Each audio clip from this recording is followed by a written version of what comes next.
내년도 최저임금이 시간당 8,720원으로 결정됐습니다. 올해 8,590원에서 130원, 1.5% 올랐습니다. 인상률 1.5%는 최저임금 제도가 도입된 1988년 이후 가장 낮은 수준입니다. 네, 이번 내년도 최저임금 논의에서 핵심 변수는 바로 코로나였습니다. 코로나 때문에 생계 위기를 겪고 있는 노동자들을 보호해야 한다. 어려워진 기업을 생각해야 한다. 양쪽 입장이 그 어느 때보다 팽팽하게 맞섰었는데요. 이렇게 역대 최저 인상률이라는 결론이 나왔습니다. 먼저 정아람 기자입니다. 지금은 위기 시대이고 그다음에 고통의 시대이기 때문에 이 시점을 잘 헤쳐나갈 수 있도록 부디 최저임금에 대한 본래 목적과 취지를 올바르게 확립하여 주시길 부탁드리겠습니다. 어제 오후부터 오늘 새벽까지 열린 최저임금위원회 회의 결과 내년도 최저임금이 시급 8,720원으로 결정됐습니다. 월급여로 환산하면 182만 2,480원입니다. 올해 최저임금 8,590원보다 130원 오른 것인데 인상률을 계산하면 1.5%입니다. 최저임금위는 공익위원회의 단일안인 8,720원을 표결에 붙여 찬성 9표, 반대 7표로 의결했다고 밝혔습니다. 표결에는 근로자위원 9명 전원이 불참한 가운데 공익위원 9명과 사용자위원 7명만 참가했습니다. 민주노총 추천 근로자위원 4명은 사용자 측의 최저임금 삭감안에 반발하며 심의 불참을 선언했습니다. 한국노총 추천 근로자위원 5명도 1.5% 인상안에 반발해 표결 직전 퇴장했고 사용자위원 2명도 인상안에 반발하며 표결 직전 퇴장했습니다. 최저임금법에 따라 최저임금위는 오늘 의결한 내년도 최저임금안을 고용노동부 장관에게 제출하게 됩니다. 고용노동부 장관이 다음 달 5일까지 내년도 최저임금을 고시하면 내년 1월 1일부터 효력이 발생합니다. JTBC 정아람입니다. IMF 외환 위기 때인 1998년에도 최저임금은 2.7% 인상됐습니다. 그런데 코로나19로 인한 경제 위기를 이유로 내년도 최저임금 인상률이 1.5%에 그치자 노동자 측은 너무 낮은 수준이라며 거세게 반발하고 있습니다. 경영계는 중소기업과 영세 자영업자 등의 경영난을 우선적으로 고려한 것이라고 밝혔습니다. 계속해서 정아람 기자입니다. 내년도 최저임금 인상률 1.5%는 국내 최저임금 제도가 처음 시행된 1988년 이후 가장 낮은 수준입니다. 지금까지 인상률이 가장 낮았던 해는 국제통화기금 IMF 외환위기 때인 1998년으로 2.7%였습니다. 내년도 최저임금 인상률은 코로나19 사태에 따른 경제위기 속에서 중소기업과 영세 자영업자의 경영난을 우선 고려한 결과라는 해석입니다. 최저임금의 안정이 중소형제 사업주나 그다음에 소상공인, 근로자 모두에게 안전핀이 되어야 한다는 생각입니다. 하지만 근로자 측은 받아들일 수 없다는 입장입니다. 매우 참담한 심정입니다. 최저임금 1만 원 요구가 그렇게 무망한 요구였는지 모르겠습니다. 정치권에 대한 불만의 목소리도 이어졌습니다. 대통령 후보들이 모두 동의했고 당선된 대통령은 20년까지 1만 원을 약속했습니다. 그런데 이게 뭡니까? 내년도 최저임금 고시를 앞두고 노사 양측은 최저임금안에 대해 이의를 제기할 수 있습니다. 고용노동부 장관은 이의 제기에 이유가 있다고 판단되면 최저임금위에 재심의를 요청할 수 있습니다. 하지만 아직까지 국내 최저임금 제도 역사상 재심의가 이뤄진 적은 없습니다. JTBC 정아람입니다. 고 박원순 서울시장의 연결식이 어제 엄수됐습니다. 고인의 시신은 서울 추모공원에서 화장된 뒤 고향인 경남 창녕에 묻혔습니다. 김태형 기자입니다.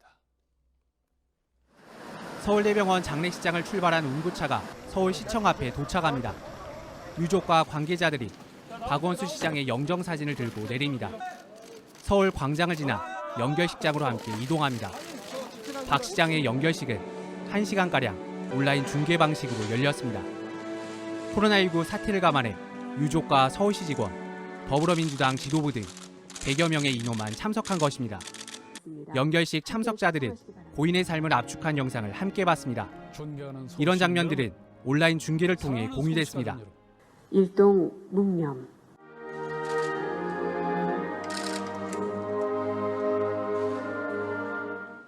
이어 공동 장례위원장의 추모사가 이어졌습니다.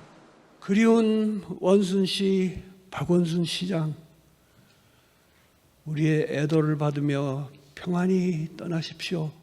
이제 남은 일은 뒷사람들한테 맡기고 편히 영면하시기 바랍니다. 나의 오랜 친구 박원순 시장님, 한평생 정말 고생 많았습니다. 연결식이 끝난 후 운구차는 다시 서울 추모공원으로 향했습니다. 박 시장의 시신은 이곳에서 화장됐습니다. 박 시장의 유언에 따른 것입니다. 유해는 박 시장의 고향인 경남 창녕에 묻혔습니다. 앞서 지난 주말 시청 앞에 설치된 분향소에는 2만 명이 넘는 시민들이 방문했습니다. 박 시장을 추모하는 온라인 헌화 참여자는 100만 명을 넘었습니다. 한편 장례위원회는 고인과 관련된 박 시장 고소인 측에 기자회견을 제고해달라고 호소하기도 했습니다. JTBC 김태혁입니다. 고소인 측의 기자회견은 어제 예정대로 진행됐습니다. 박원순 시장의 성추행 의혹에 대한 진상규명을 촉구하는 목소리가 이어졌습니다. 4년 동안 지속적인 성추행이 있었고 서울시 내부에 도움을 요청했지만 관련 조사가 없었으며 보호도 받지 못했다고 주장했습니다. 고소인은 대리인들을 통해 안전한 법정에서 그분을 향해 이러지 말라고 소리 지르고 싶었다고 전했습니다. 이수진 기자입니다. 고소인 측은 이번 사건을 서울시장에 의한 위력 성추행 사건이라고 규정했습니다. 인구 1,000만 명의 대도시인 서울시장이 갖는 엄청난 위력 속에서 어떠한 거부나 문제 제기를 할 수 없는 전형적인 위력 성폭력의 특성을 그대로 보였습니다. 박 시장의 성추행은 4년간 이어졌다고 주장했습니다. 가해의 수위는 심각해졌고 심지어 부서 변동이 이루어진 이후에도 개인적 연락이 지속되었습니다. 고소인이 박 시장에게 피해를 당했다는 정황도 설명했습니다. 속옷만 입은 사진을 전송하는 등 피해자를 성적으로 괴롭혀왔습니다.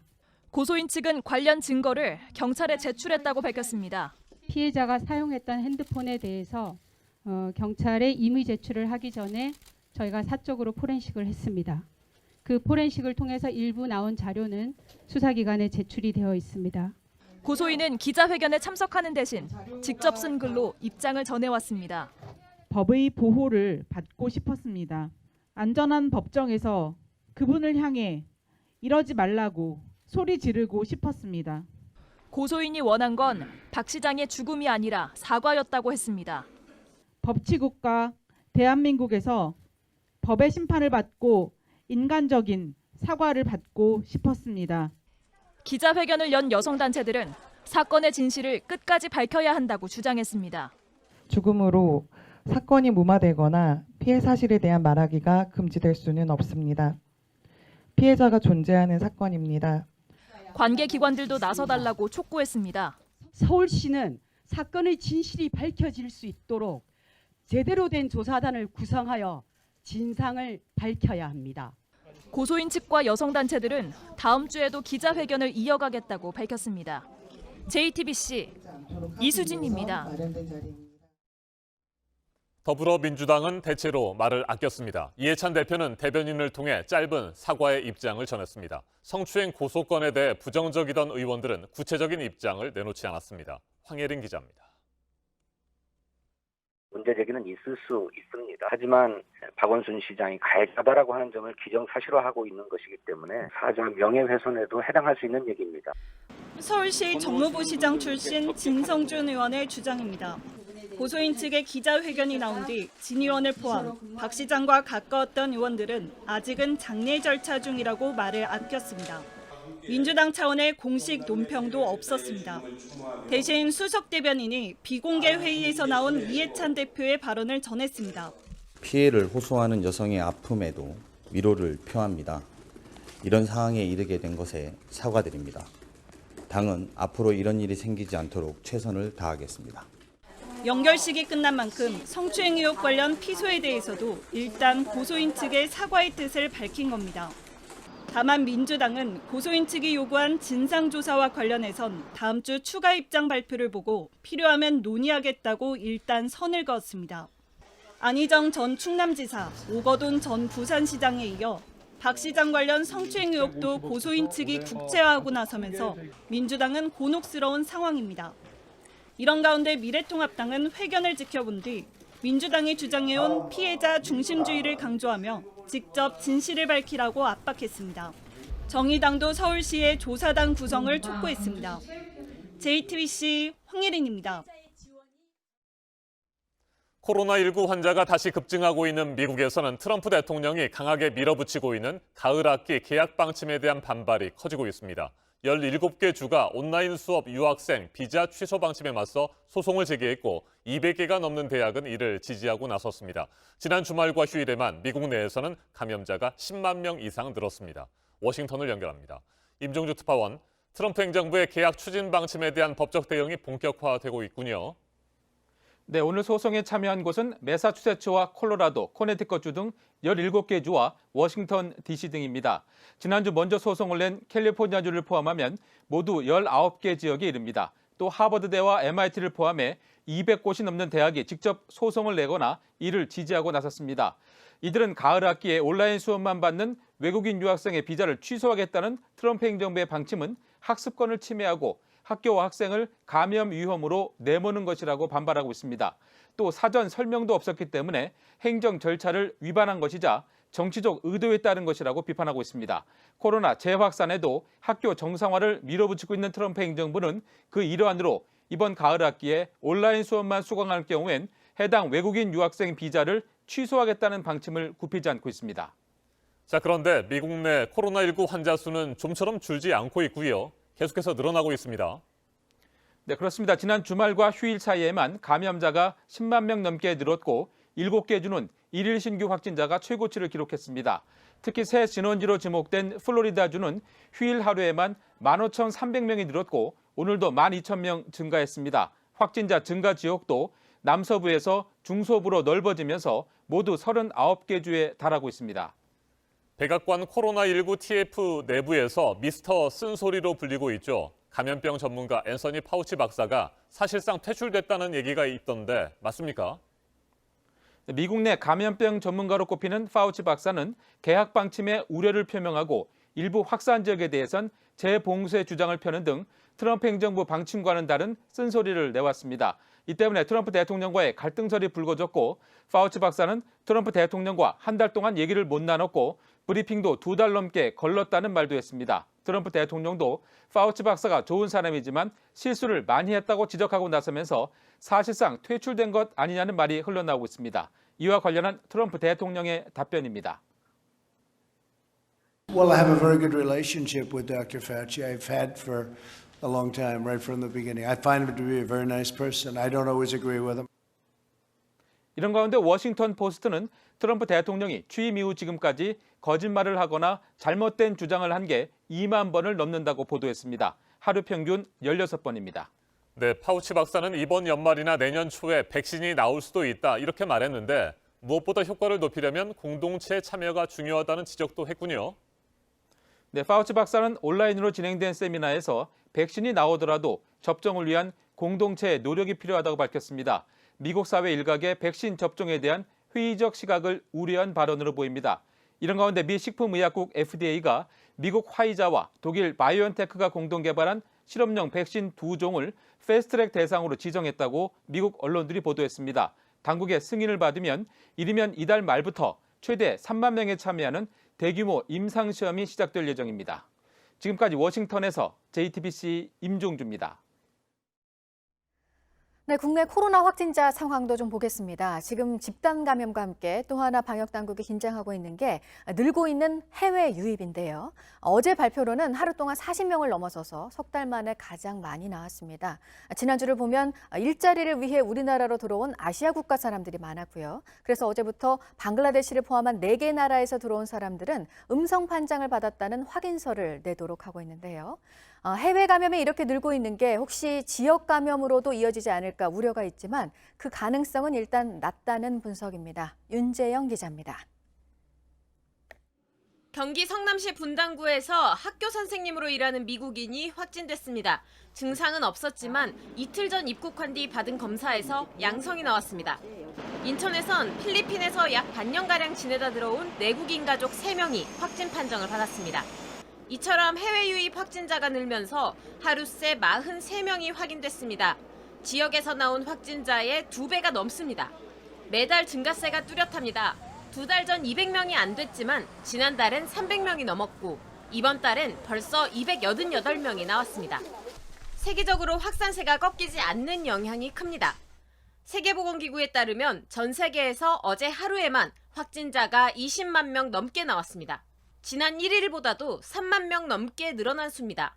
어느 나라도 코로나 유행의 정점을 예측할 수 없는 유행의 확산기입니다. 코로나와 함께 안전하게 살아가기, 위드 코로나를 정착시키기 위해 오늘부터 방글라데시 등 방역 강화 대상 4개 국가에서 오는 외국인은 반드시 음성 확인서를 내야 합니다. 항만을 통해 들어오는 외국인 선원은 모두 14일간 시설에 격리됩니다. JTBC 윤재영입니다. 네, 전 세계에서 코로나 확진자가 가장 많이 나온 곳이 앞서 보신 것처럼 미국이고요. 그 다음이 바로 브라질입니다. 코로나에 감염된 대통령이 심한 독감일 뿐이고 필요 이상의 공포감을 가지지 말라고 말하기도 했죠. 브라질의 한 육류 가공시설에서는 확진자가 6,200여 명이 나오기도 했는데요. 세계보건기구는 지도자들의 엇갈린 메시지가 신뢰에 해를 끼치고 있다고 했습니다. 강버들 기자입니다. 브라질 언론들은 현지 시간 13일 브라질 노동부를 인용해 남부 지역 육류 가공시설들에서 모두 6,202명이 코로나19 확진 판정을 받았다고 보도했습니다. 지난 6월 중순 4,385명에서 한 달 사이 40%가 증가한 겁니다. 남부 히우그란지 두 술주에는 39개 육류 가공시설이 있고 이곳에서 일하는 직원은 3만 6천 명입니다. 직원 17%가량이 감염된 겁니다. 지금까지 직원 5명과 접촉자 12명이 사망했습니다. 로이터는 현지 시간 13일 전 세계 확진자가 1,300만 명을 넘었다고 보도했습니다. 확진자가 가장 많을 뿐 아니라 빨리 늘어나고 있는 곳은 미국과 브라질입니다. Too many countries are headed in the wrong direction. Mixed messages from leaders are undermining the most critical ingredient of any response, trust. 도널드 트럼프 미국 대통령은 최근에서야 공식 석상에서 마스크를 쓰기 시작했고 자이르 보우소나루 브라질 대통령은 본인이 확진 판정을 받은 뒤에도 많은 사람들이 필요 이상의 공포감을 가지고 있다고 말했습니다. JTBC 강버들입니다. 네, 브라질에서는 또 이런 일도 있었습니다. 한 경찰이 흑인 여성의 목을 짓누르고 폭행을 했고 이 영상이 공개가 됐습니다. 거센 비난 속에 해당 경찰이 파면되고 진상조사가 지금 진행이 되고 있습니다. 공다솜 기자입니다. 경찰이 흑인 여성의 목을 발로 짓밟고 있습니다. 해당 경찰관은 지난 5월 30일 상파울루시 남부 파렐레이루스 지역의 한 음식점에서 발생한 다툼 현장에 출동했습니다. 당시 흑인 여성이 코로나19로 인한 격리 조치를 어기고 음식점 문을 열었고 주민이 이를 문제 삼자 말다툼을 벌인 겁니다. 경찰관은 싸움을 말리는 과정에서 흑인 여성을 밀어 넘어뜨리고 발로 목을 누르는 등 폭행을 가했습니다. 현지 언론에 해당 영상이 공개된 뒤 소셜미디어에서 비난이 잇따랐습니다. 미국에서 백인 경찰의 과잉 진압으로 숨진 흑인 조지 플로이드 사건을 떠올리는 글도 잇따라 올라왔습니다. 주앙도리아 상파울루 주지사는 경찰관의 행동은 결코 용납될 수 없으며 경찰의 명예를 해치는 행위였다고 지적했습니다. 해당 경찰관을 파면하고 현장에 함께 있던 다른 경찰관 2명도 직무에서 배제한 채 주 정부 차원의 진상조사에 나섰습니다. JTBC 공다솜입니다. 네, 경기도 수원에서 유치원에 다니는 아이 한 명이 코로나에 감염이 됐고요. 어제 오후부터 이 유치원 앞에 마련된 선별진료소에서 원생들과 교직원 200여 명 전수 검사를 했습니다. 보도국 연결해서 이 소식 알아보도록 하겠습니다. 이세승 기자, 결과가 아마 오늘 오전 중에는 나오겠죠? 네, 그럴 것으로 예상이 되는데요. 수원시는 어제 영통구 영통동에 있는 유치원생 1명이 코로나19 확진 판정을 받았다고 밝혔습니다. 수원에서는 108번째 확진자가 되는데요. 이 역학조사 결과 이 어린이는 지난 10일에 그러니까 지난주 금요일까지 유치원에 등원한 것으로 파악됐습니다. 이에 따라서 해당 유치원 교직원 23명과 원생 182명 등 205명에 대해서 전수 검사가 진행됐습니다. 오늘 아침에 제가 해당 보건소에 확인해 본 결과 접촉자 250 15명에 대한 검체 채취는 모두 완료가 됐습니다. 그리고 검사 결과는 오늘 오전 9시 이후부터 차츰 나올 예정입니다. 아울러 충북 영동에서 어제 처음으로 코로나19 확진자가 나왔는데 접촉한 주민 52명은 모두 음성 판정을 받았습니다. 영동 지역 첫 확진자는 60대 여성으로 거동이 불편해서 남편과 동행하지 않으면 외출이 어려웠고 코로나19 발생 또는 감염 위험 지역을 다녀온 적도 없는 것으로 파악됐습니다. 네, 이란에서는 코로나에 감염된 의회 의원이 또 사망을 했습니다. 벌써 세 번째라고요. 네, 이란 의회의 자파리 의원이 현지 시간 13일에 코로나19로 숨졌다고 현지 언론들이 보도했습니다. 자파리 의원은 파테메 라흐바르 그리고 모하마드 알리 라메자니 다스타크 의원에 이어서 코로나19 감염으로 숨진 세 번째 의원이 됐습니다. 이란에서는 코로나19가 1차로 급속히 확산한 3월 초에 전체 의회 의원의 8%에 해당하는 23명이 코로나19에 감염됐다는 검사 결과가 나오기도 했습니다. 지난 4월에는 전 의장이었던 이란의 유력 정치인인 알리 라리자니도 코로나19에 감염된 뒤 치료를 받았습니다. 이 밖에 새로운 소식은 8시 이후에 다시 연결해서 전해드리겠습니다. 지금까지 아침 현지금 JTBC 이재승입니다. 네, 앞서 경제 뉴스 체크해드리면서 역대 최고 기록을 또 세운 금값 소식도 전해드렸었는데요. 올해 들어서 수익률이 가장 높은 재테크 수단 역시 금이었습니다. 보도국 연결해서 알아보겠습니다. 이재승 기자, 예금, 채권, 주식보다 월등히 높았다는 거죠? 네, 그렇습니다. 올해 들어 지난 7월 10일까지 가장 높은 수익률을 올린 것은 재테크 수단으로 금이었습니다. 금 한 돈의 국내 도매 가격은 올 초에 22만 8천 원에서 이달 들어 28만 원으로 22.5% 상승했습니다. 지난해 말에 금을 사둔 투자자라면 올해 들어서 적어도 20%를 웃도는 투자 수익률을 올린 셈인데요. 이는 정기예금 가입자가 이자로 얻은 수익률의 29배에 육박합니다. 같은 기간 주식 투자자들은 평균적으로 오히려 손해를 봤습니다. 금 가격의 나홀로 강세는 당분간 이어질 전망인데요. 코로나19로 인해서 안전자산으로서의 금의 지위가 견고해졌고 또 저금리 기조가 지속되는 한 금 가격 상승세는 계속 이어질 그런 가능성이 큽니다. 네, 최악의 경우입니다. 면허도 없이 술 마시고 운전을 하고 사고를 내는 경우요. 부산에서 어젯밤에 이런 일이 있었다고요? 네, 어젯밤 10시쯤 부산 서구의 한 도로에서 50대 남성이 몰던 승용차가 신호 대기 중이던 차량을 들이받았습니다. 이후에 100m가량 달아나다 또다시 신호 대기 중인 차량과 또 인근의 주차장 차단기를 잇따라 들이받은 뒤 멈췄습니다. 사고를 일으킨 이 남성은 주차장 관리인이 쫓아오자 차에서 내려 300m가량 떨어진 빌라로 도망쳤고 4층 옥상에서 뛰어내리기까지 했는데요. 다행히 뛰어내릴 때 바지가 못에 걸리면서 매달려 있었고 주차장 관리인과 출동한 경찰에 의해서 무사히 구조됐습니다.